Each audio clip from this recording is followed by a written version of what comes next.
শেখ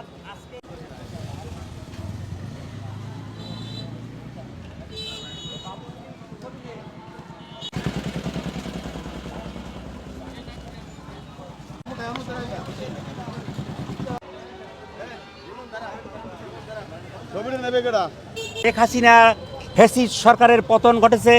এরপরে মাহমুদুর রহমান সাহেব আবার বাংলাদেশে ফিরে এসে আমার দেশ পত্রিকাকে আবার উজ্জীবিত করেছেন।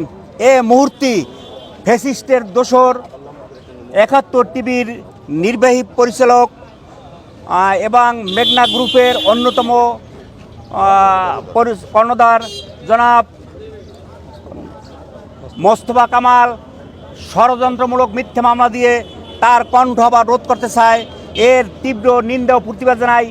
সংগ্রামী বন্ধুরা, মিডিয়ার মাধ্যমে আমি জানাতে চাই, যদি মাহমুদুর রহমান মান্নার মামলা মিথ্যা মামলা প্রত্যাহার করা না হয়, তাহলে আন্তরিক থেকেই আন্দোলনের বৃহত্তর ডাক দেওয়া হবে এবং এখান থেকেই ৭১ টিভির বিরুদ্ধে আমরা রুখে দাঁড়াবো।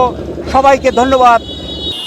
এই মোস্তফা কামাল, যিনি ৭১ টিভির ফেসিবাদ সরকারের আমলেও অনেক হয়রানি করেছে এবং মাহমুদুর রহমান মান্নার মতন একজন সাংবাদিক এবং সম্পাদককে জেল জুলুম ছাড়াও অন্যান্য নির্যাতন করেছেই এবং সাথে সাথে ওনার পত্রিকাটা পর্যন্ত ১৫ বছর পর্যন্ত বন্ধ ছিল। এখন এই পত্রিকাটি যখন স্বাভাবিকভাবেই চলা শুরু করে, তখন তার বিরুদ্ধে একটা মিথ্যা মামলা দিয়ে তার এই গতিকে রোধ করতে চায়। আমরা তীব্র প্রতিবাদ জানাই, যাতে করে ওনার এই মিথ্যা মামলাটি প্রত্যাহার করা হয় এবং মিথ্যা মামলাটি প্রত্যাহার করে এই স্বাভাবিকভাবে যেন ওনার পত্রিকাটি আবার স্বাভাবিকভাবেই চলতে পারে, এই দাবি রেখে আমি আমার বক্তব্য শেষ করছি। আওয়ামী স্বৈরশাসনের দোসর মোস্তফা কামাল কর্তৃক মেঘনা গ্রুপের চেয়ারম্যান, মজলুম সম্পাদক ও দৈনিক আমার দেশ পত্রিকার প্রকাশক মাহমুদুর রহমানের বিরুদ্ধে মেঘনা গ্রুপের চেয়ারম্যান মোস্তফা কামাল কর্তৃক যে মিথ্যা এবং হয়রানিমূলক মামলা করা হয়েছে, আমি এর তীব্র নিন্দা জানাই। এই সাথে বলতে চাই যে আমরা সাংবাদিকবৃন্দ যারা আছি, তারা এই মামলা যদি অনতিবিলম্বে যদি প্রত্যাহার করা না হয়, তাহলে আমরা যারা সাংবাদিক পেশায় আছি তারা আমরা বৃহত্তর আন্দোলনের ডাক দিব।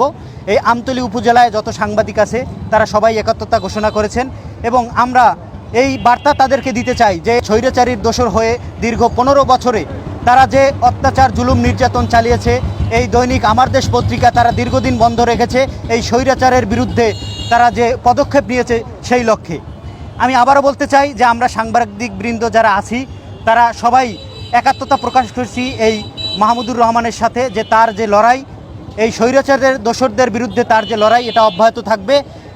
এবং অনতিবিলম্বে আমি আবারও বলছি যে এই মিথ্যা মামলা যদি প্রত্যাহার করা না হয়, তাহলে আমরা বৃহত্তর আন্দোলনের ডাক দেব এবং বৃহত্তর কর্মসূচি ঘোষণা করব। আজকে আমরা মিলিত হয়েছি আমার দেশ পত্রিকার সম্পাদক মাহমুদুর রহমান মান্নার বিরুদ্ধে যে ৭১ টিভির সম্পাদক যে মিথ্যা এবং হয়রানিমূলক মামলা দিয়েছেন, সেই মামলা প্রত্যাহারের দাবিতে আমার ভাবতে কষ্ট হয়, যেখানে মাহমুদুর রহমান মান্নার বিরুদ্ধে গত ১৬টি বছর শেখ হাসিনার দোসররা নির্যাতন নিপীড়ন করেছে, জেল জুলুম খাটিয়েছে। আবার সেই ৭১-এর দোসররা কত বড় সাহস থাকলে তারা আবার সেই মাহমুদুর রহমানের বিরুদ্ধে মিথ্যা মামলা দিতে পারে। আমি অনতিবিলম্বে এই মামলা প্রত্যাহারের দাবি জানাই। যদি প্রত্যাহার না করা হয়, আমরা কঠোর আন্দোলন গড়ে তুলব। আমি অবাক হই যে এত 16টা বছর নির্যাতনের পর আমার দেশ পত্রিকা দৈনিক দিনকাল বন্ধ ছিল।